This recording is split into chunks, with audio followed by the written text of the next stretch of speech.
আমি খোলাকৈ প্ৰকাশ কৰিছোঁ আপুনি সংঘৰ আপুনি ভাগৱতী সমাজৰ তেওঁ ব্ৰহ্ম সংহতিৰ তেওঁ কাল সংহতিৰ তেওঁ নিকাশ সংহতিৰ কাৰণ দেখা যায় শৰাই ওপৰত দিয়া আগপাতখন ফুল কাটি দিয়া পাতখনক লৈ আমাৰ সমাজ দুফাল তিনিফাল হোৱা উদাহৰণ বহুত আছে সূৰ্যাৰ ঠুৰটো সোঁফালে মাৰিছে নে বাওঁফালে মাৰিছে তাক লৈও সমাজ দুখেল হোৱাৰ উদাহৰণ ঢেৰ আছে সেইখিনিত কিন্তু ভকতিৰ ভটো নাই যে জনমনাত জায়তে শূদ্ৰহ জন্মতে সকলো ক্ষুদ্ৰ মানে কিবা এটা জাতি নহয় কিছুসকল লোকে কয় সমাজত এতিয়াও ধাৰণা আছে ক্ষুদ্ৰ বুলি কিবা এটা জাতি কথা কোৱাৰ বিষয়ে এইটো সমাজৰ ব্যাখ্যা হ'ব পাৰে শাস্ত্ৰৰ ব্যাখ্যা আৰু গুৰুজনাৰ কিন্তু দৰ্শন নহয় যে বৃহত্তৰ অসমীয়া জাতি গঠনত মহাপুৰুষ শংকৰদেৱ গুৰুজনাৰ অৱদানখিনিক আমি সংখ্যাত বা বাক্যত কৈ শেষ কৰিব নোৱাৰো কিন্তু এই বিষয়টো অকনমান আমি দৃষ্টিকোণটো সলাব বিচাৰিছো কাৰণ আমি যদি চাওঁ যে হয় আলোচক ডাঙৰীয়াই আৰম্ভণি বৰ সুন্দৰভাৱে কৰিছিল যে আমি জাতিগতভাৱে যি কুলৰ সেই কুলৰ পৰিচয়বিলাক লৈ আমি নামঘৰত বহি থকা নাই ইয়াত নহয়নে ইয়াত কোনো কোচ কলিতা আহোম কছাৰী বা কোনো বামুণ গোসাই বুলি ইয়াত কথা নাই ইয়াত বহিছোঁ যেতিয়া আমি কি বুলি কওঁ যে নামঘৰত ভকত বৈষ্ণৱসকল বা ভকতসকল বহি আছে নহয়নে কিন্তু যদি ইয়াত মই কলিতা হৈ বহোঁ কোনোবা এজন যদি আহোম হৈ বহে কোনোবা এজন যদি গোসাই হৈ বহে কোনোবা এজন যদি কেওঁট হৈ বহে ইত্যাদি যিমানবিলাক আছে তেতিয়া সেইখিনিতে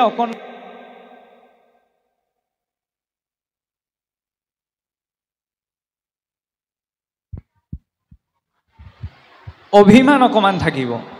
কিন্তু মহাপুৰুষে কি কৰিছিল সেই অভিমানটো বিয়োগ কৰি দিছিল যিখিনি সময়ত আৰু সেই অভিমানটো বিয়োগ কৰিবলৈ কি ব্যৱহাৰ কৰিছিল সেইটো হৈছে ভক্তিৰ জৰিয়তে সেই অভিমান শূন্য কৰিছিল কাৰণ এইখিনিতে এটা প্ৰসংগ আহি পৰে মহাপুৰুষে কোনো জাতি গঠন কৰা নাছিল অকনমান শুনিবলৈ অকনমান অদ্ভুত হ'ব পাৰে যে অসমীয়া জাতিৰ কথা কৈছে আকৌ এজনে কৈ দিছে যে মহাপুৰুষে জাতি গঠন কৰা নাছিল হয়ও কিন্তু মহাপুৰুষে যিখিনি কাম কৰিছিল সেই কামখিনিৰ জৰিয়তে আমি ইয়াত যিটো প্ৰসংগ আহিছে যে বৃহত্তৰ অসমীয়া তাৰ জৰিয়তে বৃহত্তৰ অসমীয়া জাতিটো গঠন হৈ গৈছিল উদাহৰণস্বৰূপে ভাত খালে কি হয় ভোক গুছে ভাতকেইটা খাবহে লাগে ভোকটো গুচিবলৈ বেলেগকৈ প্ৰয়াস কৰাৰ প্ৰয়োজন নাই নহয়নে ঠিক তেনেদৰে যদি আমি ভক্তি মাৰ্গৰ দৰ্শনটো গ্ৰহণ কৰোঁ তেতিয়াহ'লে বেলেগকৈ আমি বৃহত্তৰ অসমীয়া জাতি স্থাপন কৰিবলৈ চেষ্টা কৰিব নালাগে তেতিয়া কোনোটো অভিমান নহ'লে এইখন অসমতে চাওকচোন ভূমিপুত্ৰ কোন হয় কোন নহয় লৈ কিমান যুক্তি তৰ্ক বিতৰ্ক চলি থাকে সেইখিনি সময়ত কাৰোবাক যুক্তি তৰ্কৰে প্ৰতিয়ঞ্জুৱাই আমি সন্তুষ্ট কৰিব পাৰিমনে নোৱাৰোঁ কাৰণ সকলো জাতিগত সম্প্ৰদায়গত লোক এইখন ভূমিৰ সৈতে জড়িত একমাত্ৰ সেইখিনি সময়ত এটাভাৱেই ক্ৰিয়া কৰাৰ প্ৰয়োজন এই জাতিগত অভিমানটো সেইখিনিত শূন্য কৰিব লাগিব সেইবাবে মহাপুৰুষে কি কৰিছিল এই জাতিৰ সম্পূৰ্ণ ধাৰণাটোৱে সলাই দিছিল প্ৰকৃততে সনাতন দৰ্শনত জাতি শব্দটোৱেই নাই জাতি বিষয়টোৱেই নাই আমাৰ কি আছিল বৰ্ণাশ্ৰম ব্ৰাহ্মণ ক্ষত্ৰিয় বৈশ্য শূদ্ৰ এতিয়া সমাজত লাগি কি হ'ল এই ব্ৰাহ্মণ ক্ষত্ৰিয় বৈশ্য শূদ্ৰ এই বিষয়কেইটা কি হ'ল জাতিভেদত প্ৰৱেশ কৰি গ'ল কিন্তু সেই বিষয়ে শাস্ত্ৰই আমাক কোৱা নাই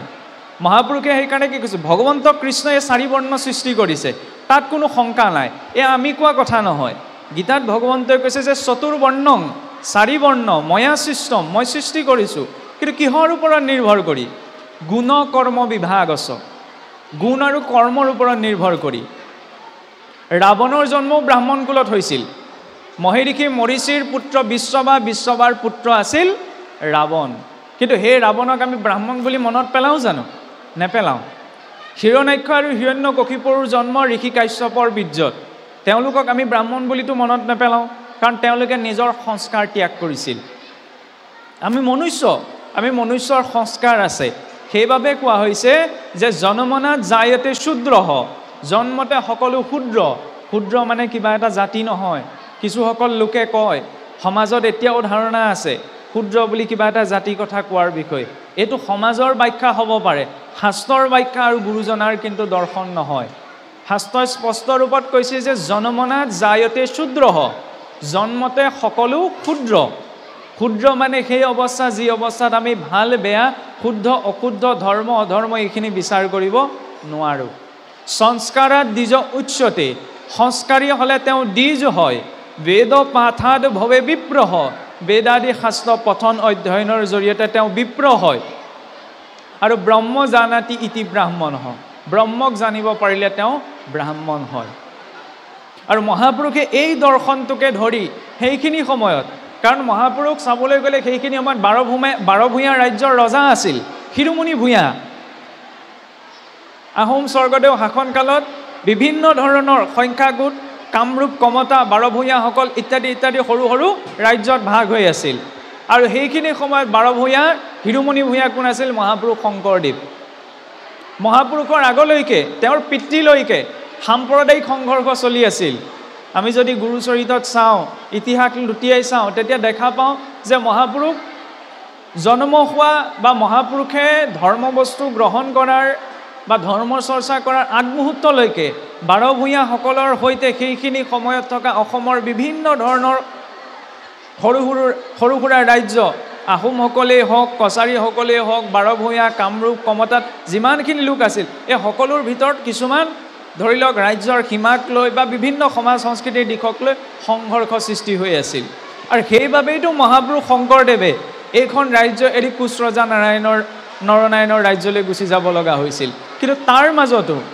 মহাপুৰুষে কি কৰিছিল ভক্তিৰ দুলেৰে সকলো সম্প্ৰদায়ক সকলো জাতিক একগোট কৰিছিল তেতিয়া আহোমসকলেও নিজৰ জাতিৰ অভিমান লৈ অহা নাছিল কছাৰীসকলেও নিজৰ জাতিৰ অভিমান লৈ অহা নাছিল কায়স্থসকলেও নিজৰ জাতিৰ অভিমান লৈ আহিব পৰা নাছিল কৈৱৰ্তসকলেও নিজৰ জাতিৰ অভিমান লৈ আহিব পৰা নাছিল সেইবাবেতো একেখন নামঘৰৰ মজিয়াত মহাপুৰুষে ব্ৰাহ্মণৰ অনন্ত কণ্ডলী কায়স্থৰ মাধৱদেৱ আহোমৰ নৰহৰি কছাৰীৰ ৰমাই গাৰুৰ গোবিন্দ নগাৰ নৰোত্তম মুছলমানৰ চান্দাখাই এই সকলোকে সমান মৰ্যাদা দিছিল আৰু এইখনেই সেইখন সমাজ যিখন সমাজত শাহুৱেক বোৱাৰীকো কিন্তু একেলগতে বহিব পাৰে কাৰণ এইখন সমাজত কোন কাৰ শাহুৱেক কোন কাৰ বোৱাৰী কোন কাৰ পুত্ৰ কোন কাৰ ভাৰ্যা এইটো বিচাৰ কৰা নহয় ইয়াত কি বিচাৰ কৰা হয় যে সকলো ঈশ্বৰৰ ভক্ত আৰু সকলো ঈশ্বৰৰ ভক্তৰ চশমাজোৰ পিন্ধি যদি আমি সকলোকে চাওঁ তেতিয়া মই আপোনাক তেওঁ আমুক পন্থৰহে তেওঁ আমুক সম্প্ৰদায়ৰহে এই ভেদ দৃষ্টিটো নাহে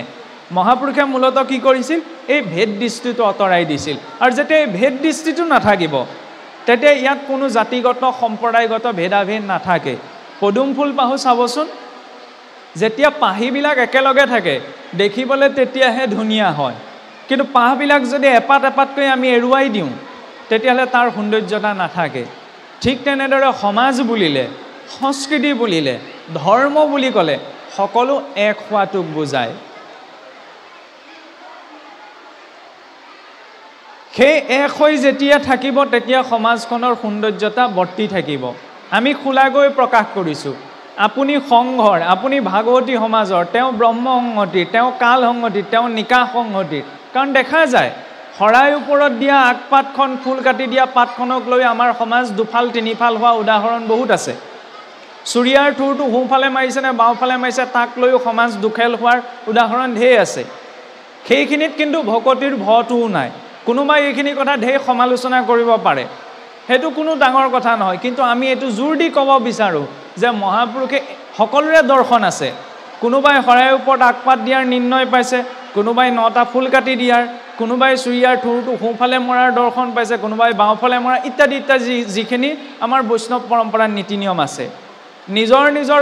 গুৰু পৰম্পৰা অনুসৰি শিষ্যজনে সেইখিনি কৰ্ম আচৰণ কৰাটো প্ৰয়োজন মই যদি আপোনাক নামঘৰত বহি ভুলটো ধৰিবলৈ যাওঁ তেতিয়া কিন্তু গুৰুজনাৰ প্ৰথম দোষী হৈছোঁ মই যিজনে মহাপুৰুষক নামানো বুলি কয় মহাপুৰুষৰ শাস্ত্ৰ যিজনে পঢ়া নাই সেইজন মহাপুৰুষৰ দোষী নহয় মহাপুৰুষৰ দোষী কোনজন যিজনে মহাপুৰুষক নাম লৈ মহাপুৰুষৰ নীতি নিয়মত থাকি সৰু সৰু বিষয় কিছুমানক লৈ সমাজক 2-3টা খেলত ভাগ কৰি আছে সেইবাবে পুৰুষোত্তম ঠাকুৰে বৰ সুন্দৰ কথা এটা লিখিছিল মহাপুৰুষ বৈকুণ্ঠী হোৱাৰ পাছতো সমাজত কি হৈছিল কিছুমান বিষয় লৈ তৰ্কাতৰ্কি হৈছিল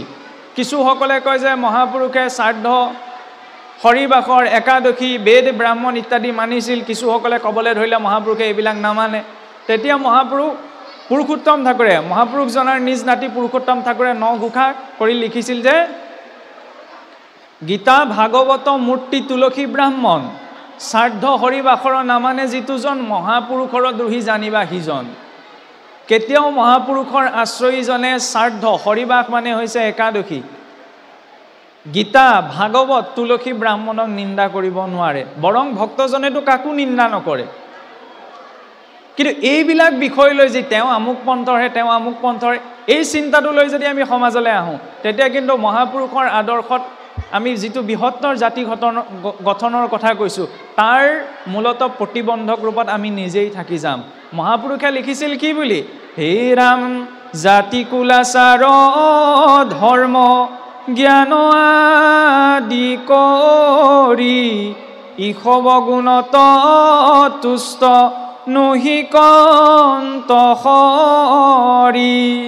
মহাপুৰুষে আমাক কি কৰিছিল ভগৱন্তক ভজনা কৰিবলৈ শিকাইছিল ভগৱন্তৰ অস্তিত্ব স্বীকাৰ কৰিবলৈ কিয় তেওঁক অস্তিত্ব স্বীকাৰ কৰিব লাগে আপুনি মই যে ইয়াত বহি আছোঁ প্ৰতি 2 ছেকেণ্ডত পৃথিৱীৰ পৰা এজন মানুহ মৰি গৈ আছে দিনটোত 2 লাখতকৈ বেছি মানুহ মৰে এতিয়া আজিৰ যে দিনটো পালোঁ আপুনি মই কম ডাঙৰ কৃতজ্ঞনে ঈশ্বৰৰ ওচৰত কিন্তু সেইজনে ঈশ্বৰক চিন্তা কৰিলে ঘৰখনত যদি চুক এটাও নাই আটাইতকৈ অকৃতজ্ঞ ব্যক্তি হৈছে তেওঁ দিনটোত যদি ঈশ্বৰক চিন্তা কৰিলে 1 মিনিট সময় নাই আটাইতকৈ নিকিন অকৃতজ্ঞ ব্যক্তি হৈছে তেওঁ কাৰণ যিজনে ঈশ্বৰে আপোনাক মোক জীৱনটো দিছে আজি দিনটোত 2 লাখতকৈ বেছি মানুহ মৰি গ'ল সেইখন লিষ্টত ঈশ্বৰে যে আপোনাক মোক ধৰা নাই এইটো কম ডাঙৰ কথা নে মহাপুৰুষে সেই চিন্তাটো আমাক দিছিল যে চিন্তা কৰা